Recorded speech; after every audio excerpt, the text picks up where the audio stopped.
Shalom Bapak Ibu Saudara sekalian. Bapak Ibu Saudara sekalian, ada satu pepatah Chinese kuno, bunyinya begini. Kalau mau happy 1 jam, minum-minum. Not recommended gitu ya, itu kata dia. Kalau mau bahagia setahun, jatuh cintalah. Kalau mau bahagia seumur hidup, gardening gitu. Bapak Ibu Saudara sekalian yang suka berkebun mungkin bisa relate dengan pepatah ini. Tapi buat yang nanam toge aja gagal. Hari ini Bapak Ibu, Daud hendak mengenalkan sebuah jenis kebahagiaan yang berlaku secara universal. Sebuah jenis sukacita yang hanya dikenal oleh anak-anak Tuhan. Dan ini ia sampaikan lewat Mazmur yang kita baca barusan. Nyanyian pengajaran. Dikatakan Bapak Ibu Saudara sekalian di ayat 1 dan 2, berbahagialah orang yang diampuni pelanggarannya, yang dosanya ditutupi. Berbahagialah manusia yang kesalahannya tidak diperhitungkan Tuhan dan yang tidak berjiwa penipu. Nah, Bapak Ibu Saudara sekalian, kalau kita perhatikan ada 4 masalah yang dibahas Daud, pemazmur, di 2 ayat pertama. Yang pertama pelanggaran. Pelanggaran itu bicara tentang kita sudah tahu harusnya bagaimana, tapi kita tidak gubris. Dibilang tidak boleh masuk sini, kita masuk kalau nyetir. Dibilang tidak boleh buang sembarangan, kita buang sembarangan. 10 perintah Allah, kita tahu 10 perintah Allah, kita lakukan. Itu pelanggaran. Yang kedua adalah dosa. Artinya meleset dari sasaran untuk menjadi manusia sesuai ciptaan Allah. Allah punya role model, blueprint. Allah ingin Adam dan Hawa dan kita semua menjadi manusia ciptaan Allah yang sesuai desain, menggambarkan, mencerminkan gambar dan rupa Allah. Tetapi dosa buat kita tidak jadi manusia yang seperti itu, meleset dari sasaran. Yang ketiga, kesalahan, iniquity, bicara tentang kekeruhan, keburaman, yang mana di dalam diri ini seharusnya jernih, bening, terbuka apa adanya. Tapi yang ada adalah kekeruhan, keburaman, gak jernih, gak bening. Dan yang terakhir adalah penipu, yaitu usaha sia-sia manusia yang berpura-pura bahwa semuanya baik. Entah kepada pasangan, kepada teman, kepada orang lain, kepada Tuhan. Saya baik, I'm fine. Walaupun sebenarnya tidak.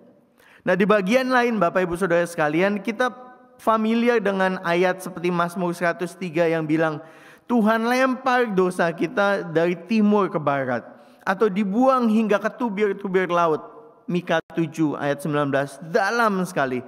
Nah, mereka inilah orang-orang yang hatinya tidak bercabang, yang tidak menipu Allah maupun manusia tentang dosanya sendiri. Saya nggak tahu Bapak Ibu Saudara sekalian, tapi waktu saya menyiapkan bagian ini, begitu baca ayat ini saja, 2 ayat pertama ini, kita diajak berefleksi bukan?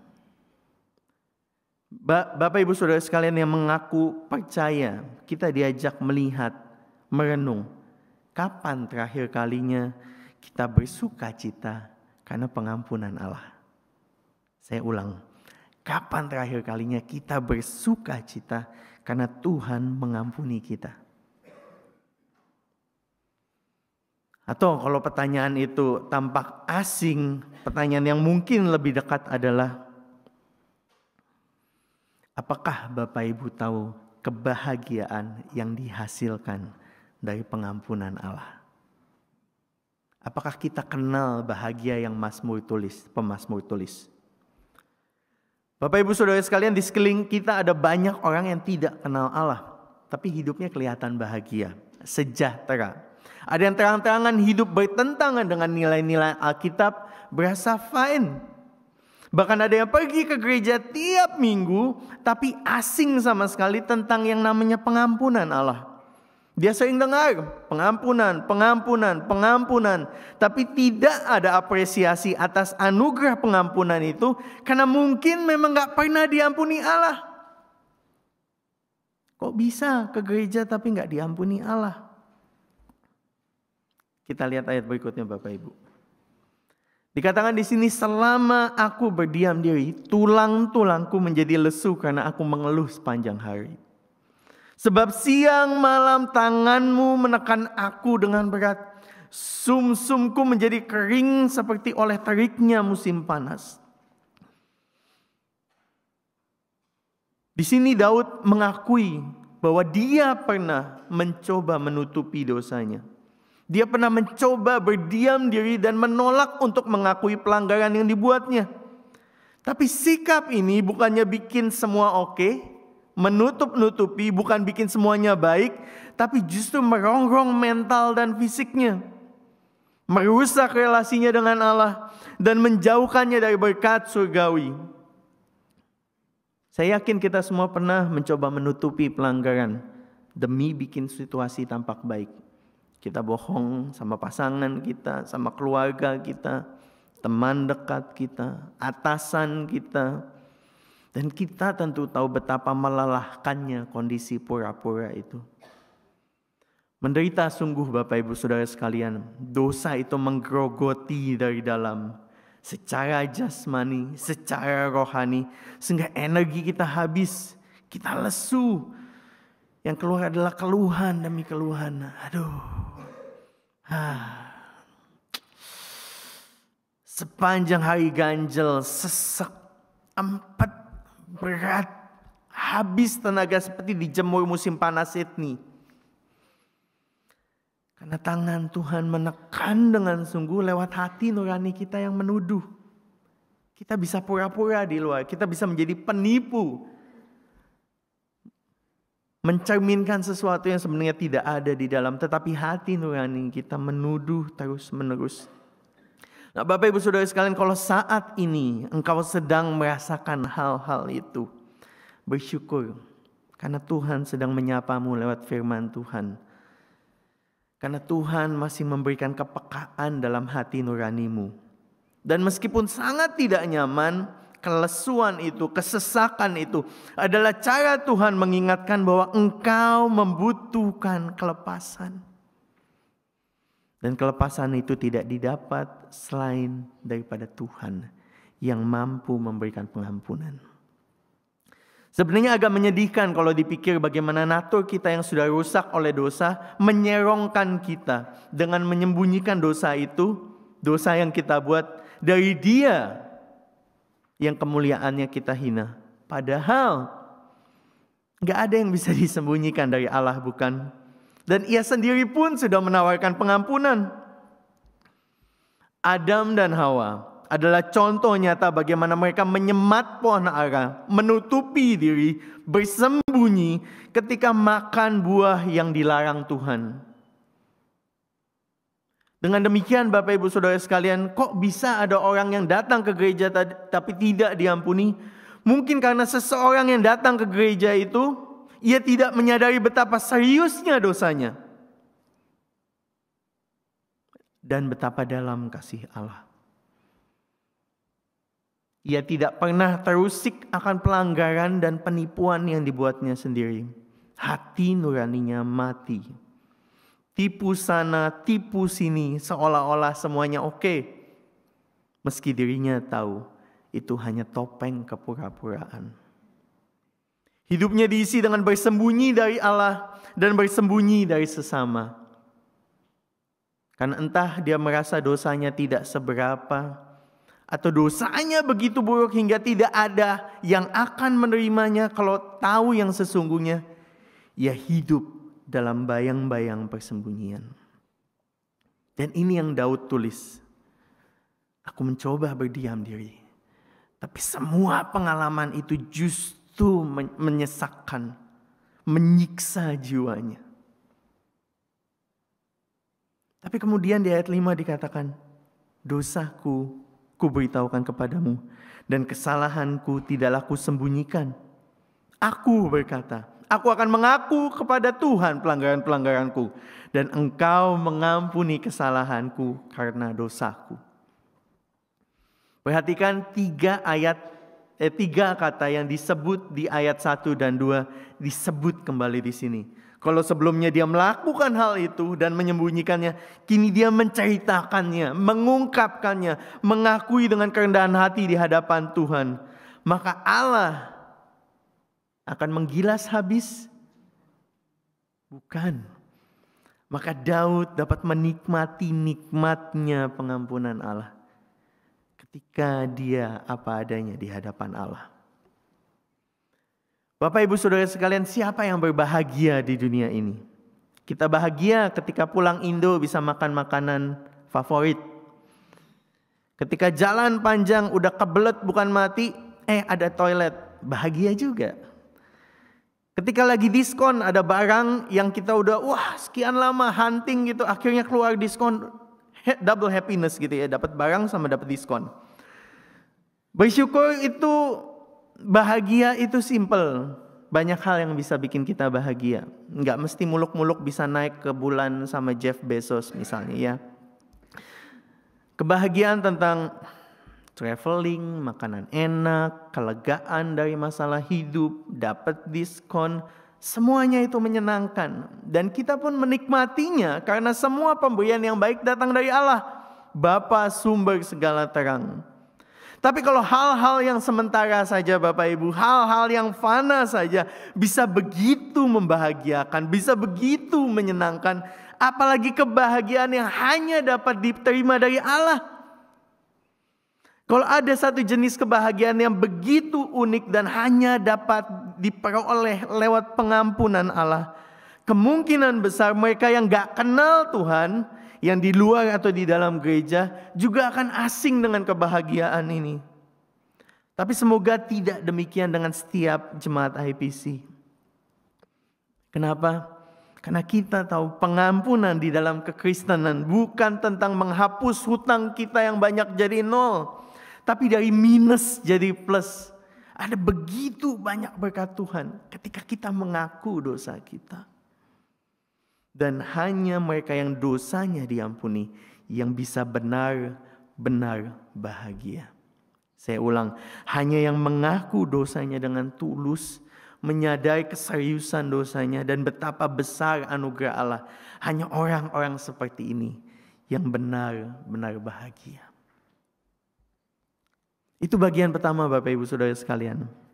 Bagian kedua, kemudian dari semua ini Daud memberikan ajakan, himbauan, nasihat. Ayat 6 dan 7. Sebab itu hendaklah setiap orang saleh berdoa kepadamu selagi engkau dapat ditemui. Sesungguhnya pada waktu banjir besar terjadi itu tidak melandanya. Engkaulah persembunyian bagiku. Terhadap kesesakan engkau menjaga aku. Engkau mengelilingi aku sehingga aku luput dan bersorak. Bapak Ibu Saudara sekalian, kalau tangan Allah terbuka lebar, apalagi yang menghalangimu untuk mengakui dosa-dosamu? Terlebih lagi Allah tidak hanya akan mengampuni, tapi bahkan menjaga kita dari banjir besar. Menggambarkan tekanan batin, kesesakan, atau mungkin ini merefer pada air bah yang Tuhan datangkan kepada orang-orang berdosa dan tidak bertobat di zaman Nuh. Dan Tuhan akan menjadi tempat persembunyian serta lagu pembebasan, kepujian kita. Pengenalan pemazmur akan pribadi Allah mengisi kesaksiannya di sini. Hanya saja, khususnya ini bagi kita yang kerap memperlakukan anugerah Allah dengan serampangan, take it for granted. Daud menulis, dikatakan di situ, selagi engkau dapat ditemui. Bapak Ibu Saudara sekalian, kan kita sering dengar orang ada yang bilang, gak apa-apa masih hidup, besok bisa ngaku dosa. Gak apa-apa masih ada kesempatan, habis bikin dosa nanti minta maaf. Bapak Ibu Saudara sekalian, apakah ada yang ingat peristiwa di mana Allah tidak dapat ditemui sekalipun ia dicari? Ada yang ingat gak? Mungkin ada beberapa kisah. Yang saya angkat hari ini adalah kisah tentang Saul, raja pertama Israel yang tidak mendengarkan suara Tuhan. Ketika Tuhan bilang sikat semua bangsa Amalek dan tumpas semua binatang yang ada. Daud kenal hal ini karena Saul adalah pendahulu Daud. Dan Samuel mungkin menceritakan hal ini kepada Daud sebagai raja. Dikatakan Mazmur 3 di 1 Samuel 15. Berkatalah Saul kepada Samuel, aku telah berdosa, ini kata Saul, sebab telah kulangkahi titah Tuhan dan perkataanmu, perkataan Samuel. Tetapi aku takut kepada rakyat, karena itu aku mengabulkan permintaan mereka. Maka sekarang ampunilah kiranya dosaku. Kembalilah bersama-sama dengan aku, maka aku akan sujud menyembah kepada Tuhan. Tetapi jawab Samuel kepada Saul, aku tidak akan kembali bersama-sama dengan engkau, sebab engkau telah menolak firman Tuhan. Sebab itu Tuhan telah menolak engkau sebagai raja atas Israel. Ketika Samuel berpaling hendak pergi, maka Saul memegang punca jubah Samuel, tetapi terkoyak. Kemudian berkatalah Samuel kepadanya, Tuhan telah mengoyakkan daripadamu jabatan raja atas Israel pada hari ini, dan telah memberikannya kepada orang lain yang lebih baik daripadamu. Bapak Ibu Saudara sekalian, Allah panjang sabar, tapi tidak berarti kita bisa mengaku dosa sesuka kita, semau kita, menurut waktu dan cara yang kita pikir nyaman. Sebab ada orang yang berhenti berdosa dan berpaling ketika merasa puas sudah berdosa. Atau ada yang capek dan sadar bahwa terus kalau dosanya diteruskan tidak menguntungkannya secara pribadi. Kemudian berbalik. Semua pertimbangan berhenti dari dosanya adalah pertimbangan yang self-centered. Berpusat pada diri ketimbang theosentris. Berpusat pada Allah. Dalam 2 bagian Mazmur lain dikatakan, tetapi aku berdoa kepadamu ya Tuhan, pada waktu engkau berkenan ya Allah, demi kasih setiamu yang besar, jawablah aku dengan pertolonganmu yang setia. Mazmur 101 ayat 2, aku akan berlaku bijak di jalan yang tak bercela. Kapan engkau akan datang kepadaku? Aku akan hidup dengan ketulusan hati di dalam rumahku. Bapak Ibu Saudara sekalian, Paulus mengingatkan kita, Tuhan extend pengampunan, tapi bukan berarti bisa diterima, dilakukan, diperlakukan dengan semena-mena. Dan sebagai orang yang sudah diampuni, pemazmur kini terhitung sebagai orang yang berbahagia. Di ayat 8 dan 9, pembicaranya berubah. Allah yang berbicara di sini dengan mengutip beberapa kata-kata hikmat dari Amsal dan Mazmur. Dikatakan di situ, aku hendak mengajar dan menunjukkan kepadamu jalan yang harus kau tempuh. Aku hendak memberikan nasihat, mataku tertuju kepadamu. Janganlah seperti kuda atau bagal yang tidak berakal, yang kegarangannya harus dikendalikan dengan tali les dan kekang. Kalau tidak, ia tidak akan mendekati engkau. Allah merespon orang-orang yang mencari pengampunan Allah dengan memberikan nasihat ini. Bapak Ibu Saudara sekalian, Allah ingin kita dengar-dengarkan dengan firman Tuhan. Baca, taati.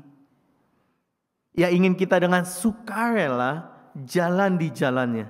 Dengan inisiatif yang berangkat dari kasih kita, dari syukur kita kepada Allah. Bukan karena terpaksa, kedumel.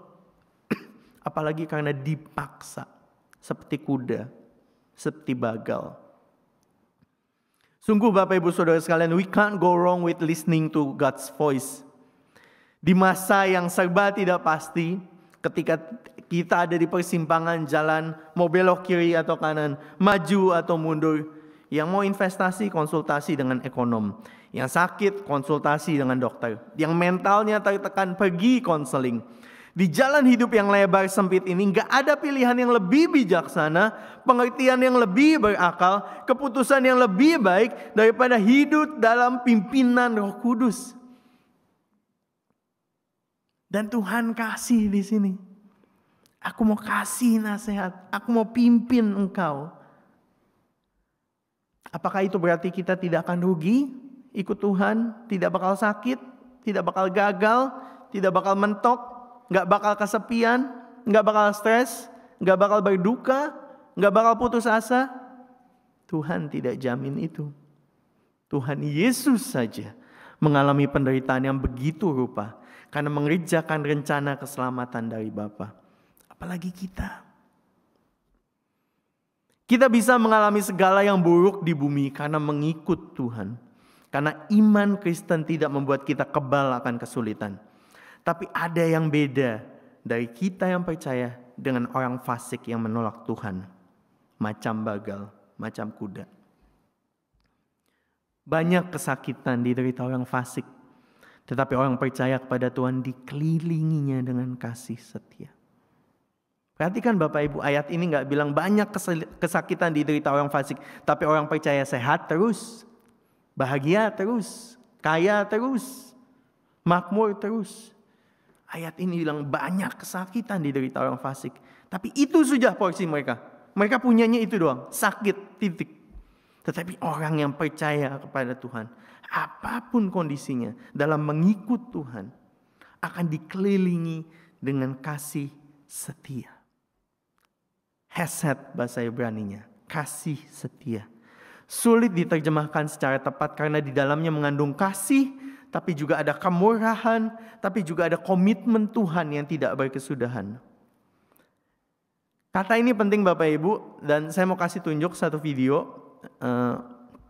Video ini diambil dari YouTube, jadi nanti jemaat yang lihat dari video YouTube rekaman, mungkin bagian ini akan dipotong, kalau enggak nanti kena copyright, tapi nanti saya kasih linknya di kolom captionnya YouTube ya Bapak Ibu, tentang hesed.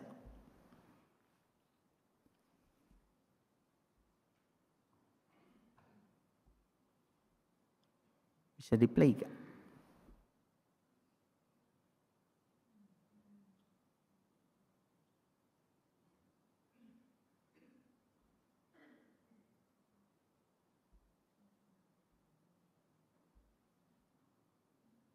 Nggak bisa ya? Ya udah, belum rezeki Bapak Ibu ya. Nanti lihat di YouTube aja ya Bapak Ibu. IPC. Nah Bapak Ibu Saudara sekalian, intinya hesed itu Bapak Ibu Saudara sekalian, no matter what, Tuhan setia. Bangsa Israel nggak setia, Tuhan setia. Dan Tuhan akan terus menyertai kita. Banyak kesakitan diderita oleh orang fasik, tetapi orang percaya kepada Tuhan dikelilingi dengan kasih setia. Bapak Ibu Saudara sekalian, sampai sini respon yang tepat bagi orang-orang tebusannya yang telah diampuni dan dibenarkannya adalah bersukacita. Oleh karena itu ditutup di terakhir pemazmur bilang, bersukacitalah dalam Tuhan, bersorak-soraklah hai orang-orang benar, bersorak-soraklah hai orang-orang jujur. Apakah kita orang benar? Apakah kita orang jujur? Mungkin tadinya tidak. Tapi ketika kita sudah meminta maaf kepada Tuhan, Tuhan membenarkan kita. Tuhan menjadikan kita orang yang otentik. Kita jujur apa adanya, bukan penipu. Bapak Ibu Saudara sekalian, pertanyaan refleksi buat kita. Kapan terakhir kita sungguh-sungguh bersukacita akan kebenaran dan penebusan Kristus? Ada banyak orang demo minta keadilan, minta kebenaran. Dan ketika itu diberikan oleh pemerintah, itu diberikan oleh pihak yang berkuasa, mereka sukacita bukan main. Kalau kita angkat misalnya contoh kasus 98, mungkin karena mereka kehilangan keluarga mereka. Sampai sekarang mereka nggak tahu keluarganya di mana, anaknya. Tapi begitu ditolong sama tuh pemerintah, sukacitanya bukan main. Kapan terakhir kita bersukacita karena kebenaran Tuhan? Jika itu sudah begitu lama sampai kita lupa rasanya kayak apa. Mari Bapak Ibu di masa Prapaskah ini, 2 bulan ini menyambut Paskah, kita sebagai satu gereja bersama-sama berefleksi dengan sungguh-sungguh sambil menyiapkan diri. Saudara-saudara kita dari denominasi lain, masa Prapaskah itu mereka isi dengan berpuasa. Bisa puasa makanan, bisa puasa apapun yang kita suka. Belanja, nonton YouTube, Netflix, 2 bulan ini puasa. Puasa dari itu, dan tujuannya bukan hanya sekedar meniadakan hal-hal yang kita suka, tapi menggantinya dengan Tuhan. Kalau kita mungkin biasa kopi berapa kali sehari, kita ganti dengan firman Tuhan. Kita puasa 2 bulan, tiap kali jam ngopi, jam siang mungkin kita buka Alkitab, kita baca. Dan ketika Saya rindu Bapak Ibu, Paskah yang kita hadapi nanti, kita songsong nanti 2 bulan lagi kurang lebih, itu bisa jadi penuh makna. Dan itu hanya bisa bermakna kalau kita memulainya dari sekarang. Sedikit demi sedikit menyiapkan hati, meluruskan hidup kita di jalan Tuhan, mengakui dosa-dosa kita. Bukan karena Allah kejam, bukan karena Allah suka cari-cari kesalahan, tapi karena Ia ingin kita mengetahui sukacita pengampunannya. Apakah ada dosa yang kita toleransi belakangan ini? Dan oleh karena itu membebani hatimu saat ini. Mari Bapak Ibu, kita ambil waktu teduh sejenak, kita berdoa.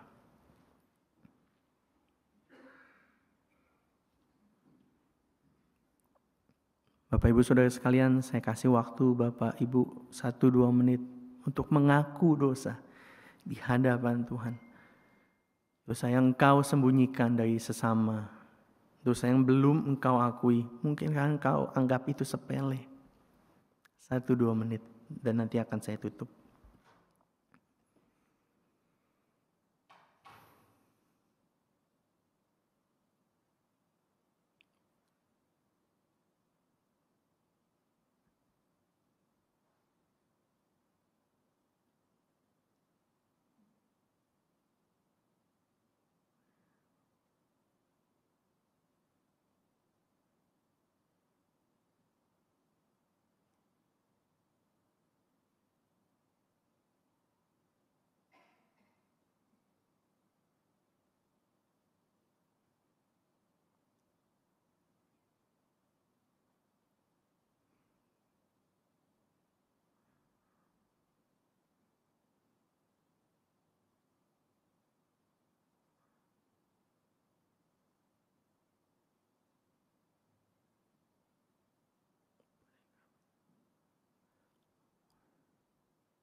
Bapa, kami bersyukur untuk firman-Mu hari ini. Kami diingatkan oleh orang yang sungguh-sungguh bersuka cita adalah mereka yang sudah mengalami pengampunan Tuhan. Terima kasih Bapa. Dan tolong kami di masa Prapaskah ini, supaya kami bisa mengakui dosa kami dengan lepas, dengan jujur. Karena kami tahu siapa Engkau, Allah yang pengampun. Dan biarlah kami tidak melakukannya dengan serampangan, tapi sungguh-sungguh menghargai anugerah ini, kesempatan ini, selagi Engkau dapat ditemui. Dan Bapa, biarlah kami boleh merayakan kehidupan baru yang Engkau berikan. Karena Engkau menjaga anak-anak-Mu, Engkau melindungi, Engkau memberikan sukacita bagi mereka yang bersandar kepadamu. Terima kasih Bapa yang baik. Terima kasih untuk Tuhan Yesus yang sudah mati menebus dosa-dosa kami. Dan terima kasih untuk Roh Kudus yang terus menyertai hidup kami. Di dalam nama Tuhan Yesus kami berdoa. Amin. Tuhan berkati.